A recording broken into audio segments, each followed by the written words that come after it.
बिस्मिल्लाहिर्रहमानिर्रहीम अस्सलामुअलैकुम। आज हम बात करने वाले हैं अरशद शरीफ की बेगम जवेरिया सदीक, जिन्हें लगता है वो कोई मदर टेरेसा है जी। वो जो कुछ करते हैं वो ठीक है, जो दूसरा कहता है वो गलत है जी।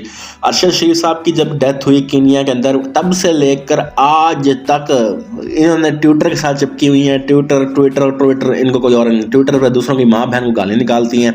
अगर कोई इनको सीधी राह दिखाने की कोशिश करता है तब भी इनको बुरा लगता है। जब अरशद शरीफ साहब की मैयत एयरपोर्ट पर लाई गई तो आपका तो हक ही नहीं बनता था वहाँ जाने का। आप तो इद्दत में थी। इद्दत में हिसाब किताब कुछ और होते हैं, लेकिन आप वहाँ भी ट्विटर लेके पहुँच गई, अपना मोबाइल ट्विटर ट्विटर। आपको तो दुख ही नहीं था, वो बेचारे शहीद हो गए हैं। आप तो अपनी पब्लिसिटी कर रही थी जैसे आप पता नहीं कोई मदर टेरेसा है, आपने तो मुल्क के लिए कुछ कर देना है। आपने जब से अरशद शरीफ साहब की डेथ हुई है उसके बाद से आपने किसी के लिए भी हक में कोई दुआ की या किसी उनके हक की दुआ की नहीं की। आप ट्विटर पर बैठ के दूसरों की माँ बहन को गालियाँ निकाल दी हैं।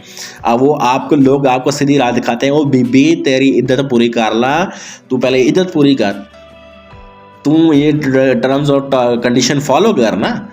लेकिन नहीं, बस उनको उनकी माँ बहन को गालियाँ निकालनी तसल्ली की। पता नहीं अरशद शरीफ साहब आपके साथ कैसे रहते रह गए हैं। वो एक अच्छा इंसान था, उसकी अच्छी इमेज आप बरकरार रहने दें तो अच्छी बात है। आप जैसी नहायत घटिया किस्म की औरत को ये बिल्कुल हक नहीं पहुंचता कि उनकी रूह को नुकसान पहुंचाएं या उनकी रूह को तकलीफ हो। तो बराए मेहरबानी ट्विटर से ज़्यादा अक्ल इस्तेमाल किया करें।